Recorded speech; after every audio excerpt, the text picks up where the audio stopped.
Agora 13 horas e 50 minutos aqui no nosso Liberal no Ar. Nós estamos recebendo hoje aqui no Liberal no Ar o advogado Renan Fará, que está aqui com a gente para falar de assuntos, entre eles a questão aí do Supremo Tribunal Federal, que continua a discutir a quantidade de drogas que diferencia o uso do traficante, o traficante usuário, buscando critérios mais claros para evitar a subjetividade aí das decisões durante o flagrante. Esse tema envolve a política de combate às drogas e suas implicações sociais e jurídicas.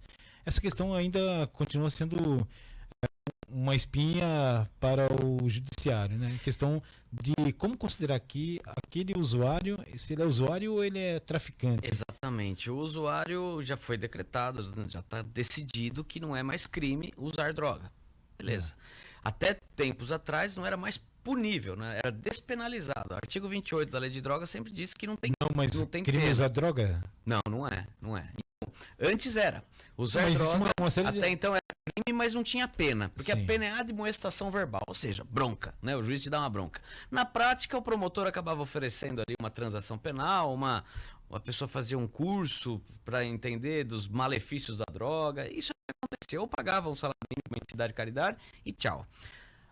Agora, com essa nova decisão recente, disse, não é mais crime. Isso vai ser um ilícito administrativo. Eu comparo até com fumar um cigarro normal num ambiente que não pode, tá? Então, você vai responder isso na justiça civil. Isso, na verdade, não vai mais, na prática não vai ter mais, né? Você está fumando, o policial não vai perder mais tempo em levar você para fazer flagrante, primeiro porque não é crime. Não, mas quem que vai apurar? Se a pessoa está ali, fala assim, eu sou usuário, mas está carregando uma grande quantidade de droga. Até que ponto isso passa a ser tráfico e a pessoa ser considerada traficante? Exatamente. Agora tem a gramatura que o próprio STF passa, que a pessoa acima dessa quantia passa a ser, então, objetivo, né? O juiz...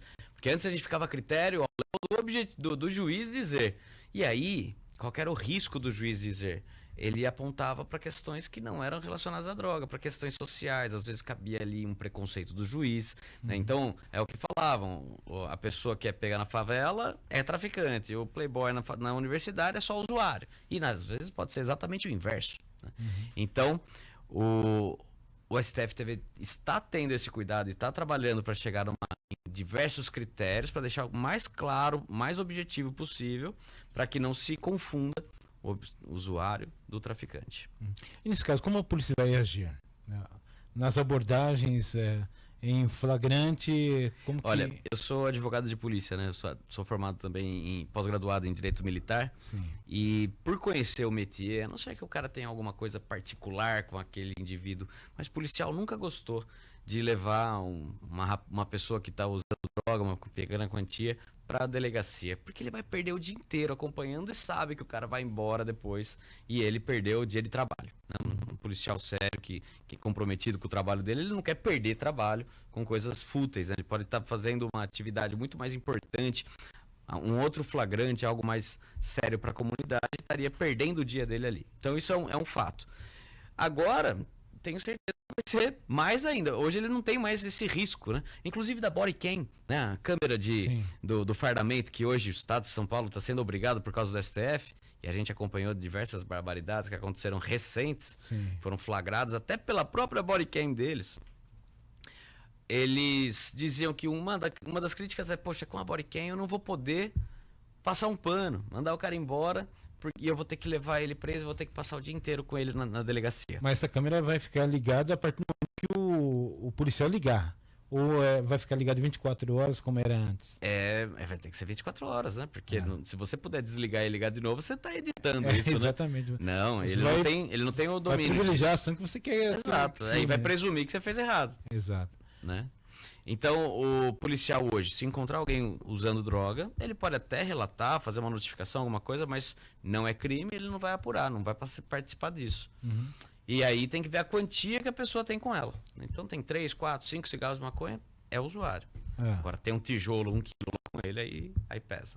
Se tiver uma quantidade de cigarro ali, de maconha, trouxinha de maconha, também pode ser considerado traficante. A partir de que quantidade, mais ou menos? Veja bem. Se fala 40 então, gramas, né? falou do 40 gramas, mas Jairo, eu vejo que é muito mais, eu não sei se o policial vai ter esse entendimento que eu tenho, Sim. mas o juiz tem. Que o tráfico ele não se caracteriza só da droga. Se caracteriza das circunstâncias que estão em volta. Então, onde foi isso? Ah, num local conhecido por ser uma boca. Né? É um conhecido por mercancia de droga. Como que estava essa droga? Estava tudo embaladinho, separadinho. Várias notas de dinheiro picado também com ele. Tava com 3, 4 celulares, porque traficante fica cheio de celular. Sim. Bloquinho de devedor. Pô, ele pode estar com 10 gramas, vai ser pego com tráfico. Entendeu? Por causa do conjunto probatório. Ah, sim, correto. Então, às vezes, a quantia é o que menos importa. Sabe aquela história? Ah, eu tô com 100 gramas porque eu fui lá comprar e eu não vou todo dia, comprei pra semana toda. Convence, me convence. Entende? Mas convence o policial também? Vai convencer juiz. Convence. A gente pode encontrar aí decisões em que a pessoa mesmo sendo... Mas aí que tá, não tá naquele contexto que eu falei. Não tá com dinheiro empicado, não tá com ele já embrulhadinho, material para fracionamento, balança de precisão, faca com resquício de droga. Isso tudo é a cara do tráfico. Agora, se não tem isso tudo, não, aí vamos voltar para a figura do rapaz que mora sozinho, é estudante, e tem na gaveta dele uma quantia considerável. Pô, mas ele usa sozinho, aquilo é dele. Porque você sabe que compartilhar, mesmo que a título gratuito, também é tráfico, né? Também está previsto no artigo 33 da Lei de Drogas. Então, o cara que tem, mas ele usa sozinho, é usuário. Sim. É uma questão polêmica, né? A questão da saidinha. Final de ano, Natal, tem a famosa saidinha. Em São Paulo está proibido, de fato, a saidinha de detentos. Não, vai ter? Vamos ter? O que mudou foram... O que mudou, exatamente. Exato, mudou. De 7 viraram 5, tá? Então não são mais 7 saidinhas, são 5.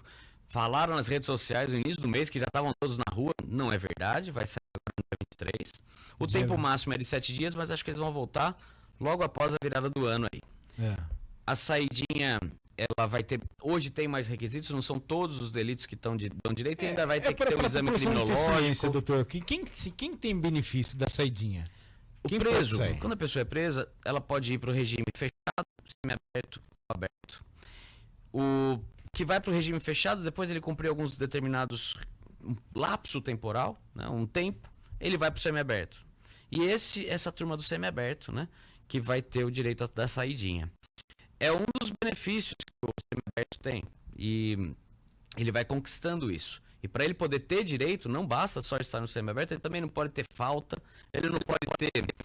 ele tem que ter uma boa conduta carcerária, ainda vai passar, isso é um dos requisitos que a lei nova trouxe, vai ter que passar por um exame criminológico, ou seja, vai ter uma avaliação do presídio para dizer, olha, ele tem bom comportamento carcerário, ele pode ir. Ou seja, não basta você não ter nada contra, ainda tem que ser bom.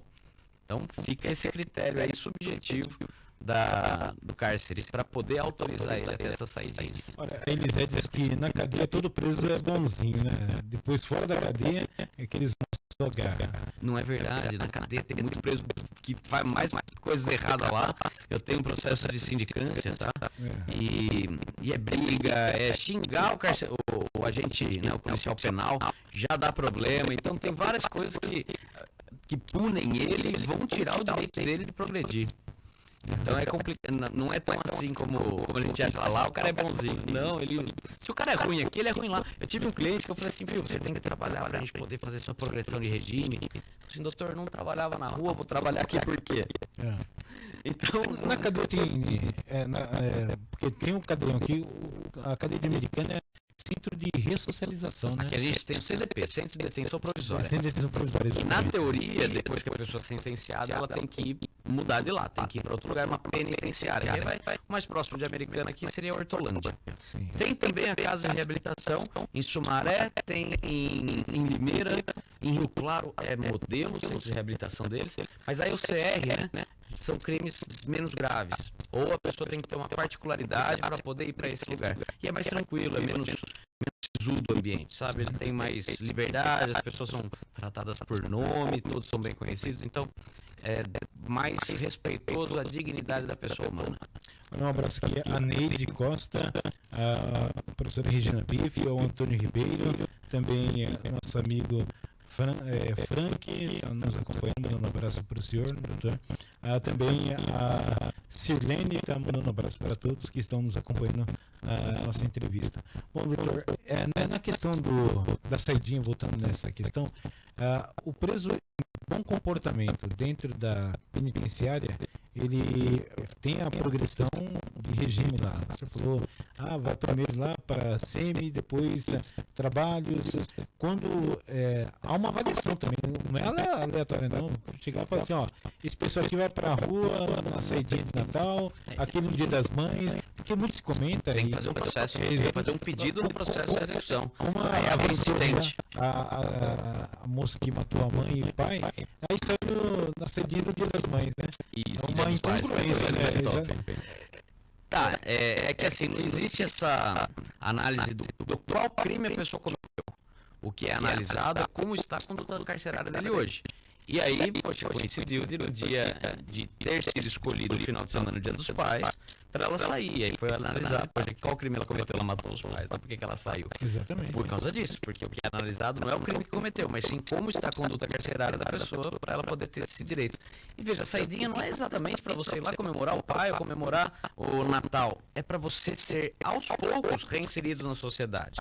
Se um dia você foi preso, foi tirado da sociedade, porque você não está apto a viver com tá. E tudo bem, é isso mesmo que tem que acontecer. Você vai voltar de uma vez? Também. Vamos voltar aos poucos. Então, por um período da sua pena, você vai ter gotas, né? Você vai ter momentos, dias fora para quando você voltar não ser algo tão chocante. E muitos ficam até temerosos com relação à saidinha de detentos e também o aumento da criminalidade. Isso se constata em dados, doutor? Eu entendo que não. A gente poder dizer, olha, quando tem a saidinha, o crime aumenta. Primeiro que se o detento for flagrado fazendo algo do tipo, né, no momento da saidinha dele, poxa, ele vai perder tudo que ele tem, ele perde, falta grave, ele volta pro fechado e ainda vai responder um novo crime, tá? Renan, mas você tem certeza que eles não cometem crime? Eu não tenho bola de cristal para poder dizer, né? Alguns acabam até cometendo. Mas eles perdem mais que a pessoa que não tem, entende? Eles têm mais a perder. E os que não voltam, né? Que é outra questão que o pessoal faz a saidinha, dá a oportunidade dele ter a liberdade e o cara não volta. Acontece que o número de pessoas que não voltam é muito baixo. Ele não chega a 5%. Então, uma população carcerária que a gente tem 500 mil de pessoas, 500 mil de brasileiros atrás das grades, não estou dizendo que são 500 mil que vão sair, na verdade são só os que estão no semiaberto. Veja, os que estão no semiaberto estão em torno de 33 mil. Desses 33 mil, 5% não voltam. 95% fazem por merecer, vão e cumprem, bonito e voltam. Não merecem continuar? Tem até a saidinha para estudo. Isso a gente não fala, né? Porque isso não é de 7 dias, é todo dia. Todo dia o cara vai, sai do sistema penitenciário, vai para uma universidade, estuda e volta para o sistema penitenciário. Parecido com um casamento, você sai para trabalhar e depois volta para dormir em casa. Mas lá ele vai para cadeia, né? Às vezes é uma liberdade, viu? Mandando um abraço aqui também para o Marcelo Miller Nicoletti. Mando um abraço para o senhor também. Doutor Renan, boa tarde. Por gentileza, explique para nós se o detento tem direito a votar. Não tem. Não tem. Uma das características da pena é a suspensão dos seus direitos políticos. Somente depois de cumprida a pena, e veja, inclusive o período do regime aberto. Sim. Depois que cumpriu completamente a pena, você pode então ter de seus direitos políticos ressarcidos. Na eleição você comentou que determinado político teve uma votação expressiva em um determinado presídio. Então isso é fake, porque detento tem voto. Exato, exatamente. Quem vota é o agente penitenciário, né? O policial penal, o diretor da cadeia, mas isso não vai ser nada de expressivo para poder apontar. Então...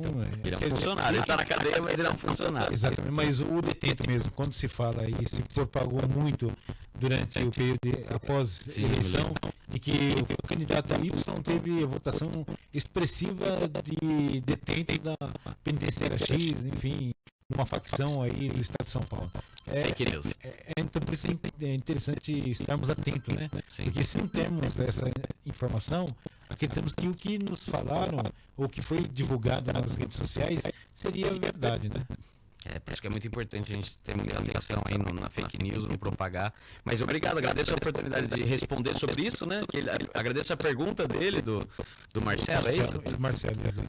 E que um abraço de volta e obrigado por ter dado essa oportunidade de esclarecer para mais pessoas que não, preso ele tem os seus direitos políticos suspensos, ele também não pode ser candidato. Aí também aqui um outro apontamento, que a questão é de que muitos políticos gostam de criar o pânico na população, né, entre a população, com a disseminação de informações não verídicas, né? É verdade, é verdade.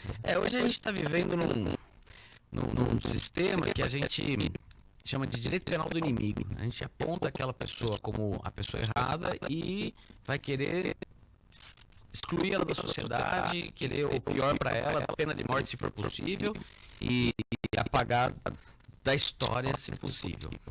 Mas isso só diz aquela pessoa que nunca olhou, nunca teve uma empatia, ou que nunca teve um parente, alguém injustamente acusado, ou até justamente acusado, foi o momento que a pessoa teve e ela está no sistema penitenciário. Eu falo que o Banco dos Réus é um banco que queima, quem é a pessoa do bem que está respondendo processo criminal, perde tudo, perde a vida e às vezes a família vira as costas, principalmente dependendo do delito, a pessoa fica realmente sozinha. Então é algo muito triste. Falo que a mesa do advogado é a mesa da lamúria, é a mesa do drama. Hoje a gente escuta uma história muito triste e que passa a fazer parte da minha. Você acredita que a redução penal estaria reduzindo o número de violência no país, reduzindo a idade penal aí de maioridade penal de 18 para 16, alguns falam até em 14, 15 anos, enfim. Mas fala não, muito o que vai acontecer? Diminuir a maioridade penal de 18 para 16, 14, aumentar as pessoas presas. Então o nosso número de 500 mil vai aumentar. Porque não vai diminuir a criminalidade, o que vai aumentar é gente presa. Não é verdade? Outra questão é aumentar o tamanho das penas dos crimes. Diminui o crime? Não. Aumento de pena, então, homicídio agora, feminicídio. Pena máxima do feminicídio é 30 anos, agora vai ser 40. Parabéns, não vai mudar nada. Os índices vão manter os mesmos. Nunca mudou. Aumentar a pena nunca preveniu mais o crime. Tá? Repune-se mais. Isso é verdade. Aumenta a reprimenda, mas não aumenta a segurança. E se dá a segurança é uma falsa sensação. E qual a garantia de que o detento sairá lá mais pensativo, reeducado para a comunidade? Obrigado, ou ele não entra, não. O jeito que entrou sai. Deixa eu só explicar antes, rapidinho, os fundamentos da pena. A pena tem 3 princípios. O primeiro é vingar, né? Vingar o Estado. Você matou alguém, você vai ser excluído da sociedade. É a vingança estatal. Perfeito. A segunda, né? Vem lá de italiano, olho por olho, dente por dente. O segundo fundamento, o segundo princípio da pena é preventivo. Eu não vou matar alguém porque é 6-20 se for homicídio simples, ou é 12-30 se ele for qualificado, ou até 40 se for feminicídio, enfim. Eu não vou mais matar porque eu tenho medo. Tá bom, também serviu para isso a pena. E o terceiro fundamento e princípio dela, que é totalmente desrespeitado, é o da ressocialização. Então eu tirei o indivíduo da sociedade, porque ele não está apto a viver, e eu vou ter que trazê-lo de volta apto a viver. E aí a gente vai ter que trabalhar com os instrumentos que a gente tem. Existem presídios pelo mundo afora que são maravilhosos. O cara fica lá com uma dignidade boa, tem um estudo, ele sai de lá melhor. Ou ele tem a oportunidade de sair de lá melhor. Será que no Brasil a gente dá isso? A gente tem esses instrumentos. Um deles é a saidinha, outro deles é a remissão. O que é remissão? O cara trabalha ou estuda 3 dias, ele tira 1 da pena. Então, a cada 3 dias trabalhados ou estudados, a pena diminui 1. Então, isso é bom. Ou todos os tipos de crime. Sim. Outro é leitura. Leitura de livro. Você lê o livro a cada 1 por mês, no máximo 12 por ano, e você tem que fazer o resumo do livro. E aí, avaliado, tira 1 dia da pena. Então, a cada livro, cada ano, ele tira 12 dias porque ele lê um livro por mês. Então, a gente tem que trabalhar os instrumentos que nós temos, né? Renan, mas isso funciona? Eu acho que depende muito. Eu já tive muitos clientes. Eu não sou uma pessoa religiosa, assim, não posso mais me chamar dessa forma, mas eu tenho muitos clientes que a igreja ajudou eles também. Era uma pessoa muito do mal e saiu de lá regenerado porque encontrou Deus. Você vê, Deus fala de várias formas, né? Então, às vezes, a pessoa tem que chegar lá no fundo para encontrar uma palavra que adequa ao que ele acredita e de lá ele se ressarcir, se ressocializar.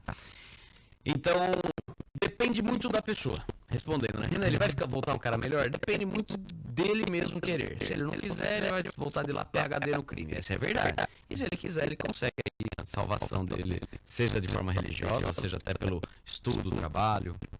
Olha, o Marcelo está agradecendo pelas explicações. Também a Luísa diz que a justiça não tem uma fenda nos olhos, porque quando é para as pessoas mais ricas, ela acaba dando algum tipo de privilégio, como a questão de pagar para a pessoa responder em liberdade, enquanto aqueles que não têm acabam se submetendo aí e ficando detidos. Essa questão de você pagar para responder em liberdade, tem um nome para isso? Fiança. Fiança. Bom, vamos lá. E Mas aqueles crime que é que não fiançável. tem condições de pagar essa fiança e acaba ficando detido. Não. Então, Primeiro, ela tem muita razão, ela falou no início, né? O pobre e o rico. Eu acredito nisso também. Tem uma frase que justiça é máquina de moer pobre. Eu acredito nisso, isso é verdade e é lamentável. O trabalho do advogado a justiça no Poder Judiciário. Sim. É uma máquina de moer pobre. O advogado, eu sou advogado particular, não sou do convênio, não sou defensor público, a pessoa tem que me contratar e hoje a gente tem nossos valores, nossos honorários. Mas, de fato, uma boa defesa faz uma diferença muito grande, né, no resultado do processo penal. E respondendo, se a pessoa, dependendo do crime que ela fizer, o juiz pode determinar que ele pague uma fiança. A fiança é um valor que você deposita em juízo e depois, quando acabar o processo, você levanta esse dinheiro de volta. É um valor que você deposita para ficar como garantia que você vai responder o processo, porque se você não responder, você perde a fiança. Tá? Muitas vezes, se o cara é condenado, né, se ele é absolvido, ele levanta de volta. Se ele é condenado, esse valor vai para a vítima ou vai para alguma entidade de caridade. Tá? Quando possível, né? Quando a vítima não tiver uma vítima específica, por exemplo, tráfico não tem uma vítima. Né? É a sociedade, a coletividade. Então, a fiança serve para isso. Aí não são todos os crimes que tem. E quando a pessoa comprovadamente não tem condições de pagar a fiança, o juiz pode deixar de aplicar também. Tá? Então, não é que é a grana que pagou para o cara ficar solto. O que determina uma pessoa responder o processo solto ou preso são as características pessoais da pessoa e hoje, infelizmente, as características do crime. Por que eu digo infelizmente? Porque às vezes o cara não cometeu aquele crime que ele está sendo acusado, ele responde preso por causa da denúncia disso. Sim. E se ele não fez? Qual que é a diferença? Você pode me acusar de ter cometido uma contravenção penal e pode me acusar de latrocínio. São crimes absurdamente diferentes. E por causa disso que eu vou responder preso ou não? O que importa, na minha opinião, e o que está na lei, o que está na doutrina, não necessariamente é o que o juiz aplica, é analisar as condições personalíssimas do réu. Ou seja, o réu ser primário, bons antecedentes, casado, pai de família, tem carteira assinada, residência fixa. Eu provo tudo isso para o juiz e falo, excelência, é do bem, ele não vai fugir. Aí o juiz entende e deixa ele responder solto, com ou sem fiança. E tem muitos casos nem tem fiança. Tá? Agora, meu cliente já não é primário, já é o segundo, terceiro processo dele. Ele não tem carteira assinada, ele entra numa sequência de falta de documentos, entende? Que eu fico sem fundamentos, sem argumentos para pedir a liberdade dele. A questão, outra pergunta aqui interessante, né, agora da Andressa, é a questão sobre o feminicídio. As pessoas que cometem feminicídio, a pessoa que acaba respondendo para a justiça condenada, no que ela tem de informação para voltar melhor para a sociedade? Há algum curso dentro da penitenciária? Tem diversos cursos, mas não que necessariamente são com a questão sociológica. Andressa, realmente, feminicídio, hoje eu faço muito no Tribunal do Júri, e a cada 10 casos de júris novos que a gente faz, 8 ou 7 são feminicídio. O aumento da violência doméstica é algo gritante e que a gente tem que tomar, assim, cuidado. Isso aqui no nosso estado de São Paulo, tá? Fora do estado de São Paulo ainda continua mais o foco da droga. A droga ainda é o pano de fundo. Mas a pessoa sendo excluída, eu vou dizer o seguinte, Andressa. Na verdade, o feminicídio ele lembra muito uma questão passional, certo? Ele matou porque ele imbecil, tá? Vamos começar por aí, mas ele estava cego de paixão, né? E ele não entende que é um cara muito egoísta, entende que se não for dele não é de mais ninguém, ele vai e mata. Acontece que esse cara... É um cara egoísta ou um cara doente? Não, doente aí é outra coisa. Se o cara é doente, ele tem que ser internado. Tem que ter uma medida de segurança e ele vai ser tratado. É. Se for detectado que o cara é doente, o caminho é outro. O processo é outro. E a sentença é outra. Eu não sou, mas tem aquela pessoa tão egoísta que acaba... Esse cara é doente, Não, né? se demonstrar que no momento dos fatos ele não tinha domínio de si no sentido de discernimento em que é certo e errado por questão psicológica, então ele não é punido, ele é tratado. Ele vai ter uma medida de segurança e vai ter que acompanhar na manicômio, né? Hoje não chama mais manicômio, tem outros nomes, instituição de... Caso de repouso. tem outro nome ainda, mas enfim. É um manicômio, antigo manicômio judiciário. E ali ele vai ter um tratamento com médicos, psiquiatras, vai ter medicação, e depois de depois de 2 anos ele faz a primeira avaliação. Depois a cada ano ele é avaliado, e se ele for considerado apto a voltar, ele volta. Mas não é naquele caso, doutor, que foi revogado a legítima defesa da honra? Ok. Não cai nessa vala? Você lembra da Maite Proença? Não tem problema falar porque isso é público, tá? O pai dela matou a mãe e a legítima defesa da honra foi a tese de defesa. E o pai dela era promotor de justiça. E a tese de defesa foi a legítima defesa da honra, porque ele pegou ela contra a pessoa, matou, acho que ele matou os dois, ela e o amante. E essa tese colou. E essa tese foi utilizada por muitos anos. Só que hoje, quando que se usava muito a legítima defesa da honra? Com a questão da traição. Peguei a pessoa me traindo, fui lá e matei para limpar minha honra. Isso foi usado por muito tempo, foi aceito. O advogado, com total sentimento ali, fazendo o jurado entender o que a pessoa traída sentiu, enxergando pelos olhos, o jurado tendia a aceitar essa tese. Mas o Estado de São Paulo há muito tempo não era mais uma tese que colava, tá? E eu falo Estado de São Paulo porque, Brasilzão, né? Pega Norte, Nordeste, vai funcionar esse tipo de discurso. Mas o STF pôs uma pá de cal e agora ninguém mais tem legítima defesa da honra para caso de intimidade que o cara com homicídio. Mas eu tive um caso há pouquíssimo tempo atrás em Mogi das Cruzes, não, Mogi Mirim. E eu comprovei que o meu cliente tinha encontrado mesmo a mulher dele com outra pessoa na cama, e ele matou a mulher, o outro fugiu.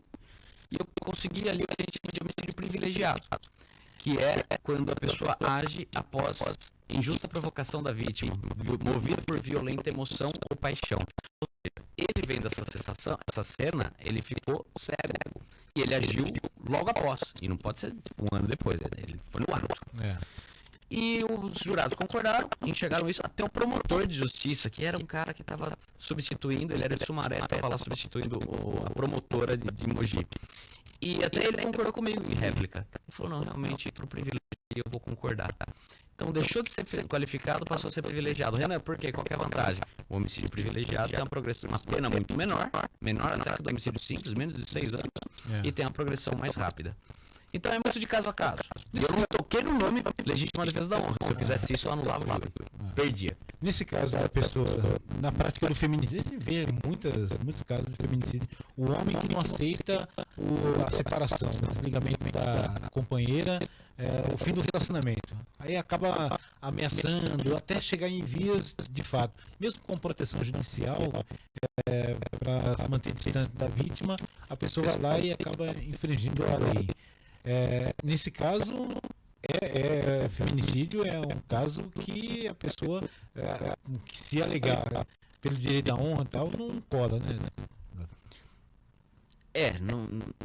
Não vai ser, porque teve todo um caminho até chegar naquilo, né? O feminicídio muitas vezes é uma catástrofe anunciada. Eu falo isso porque o cara terminou, briga porque não quer terminar, aí tem ofensas. Então ele não começa. Muitas vezes tem alguns casos excepcionais, principalmente quando o cara encontra na traição e nunca suspeitou, né?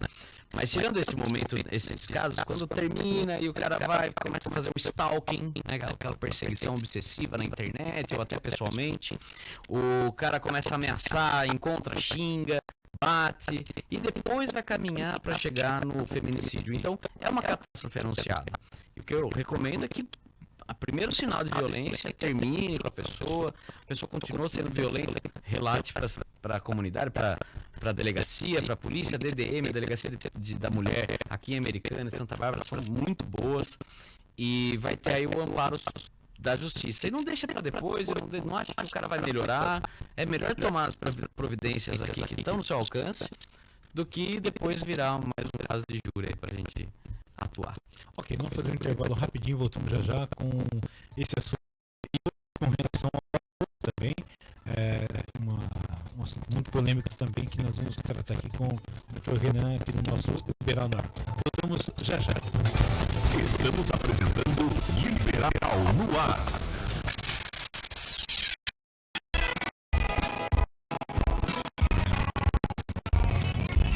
ZFM. Os mais lindos móveis para a sua casa.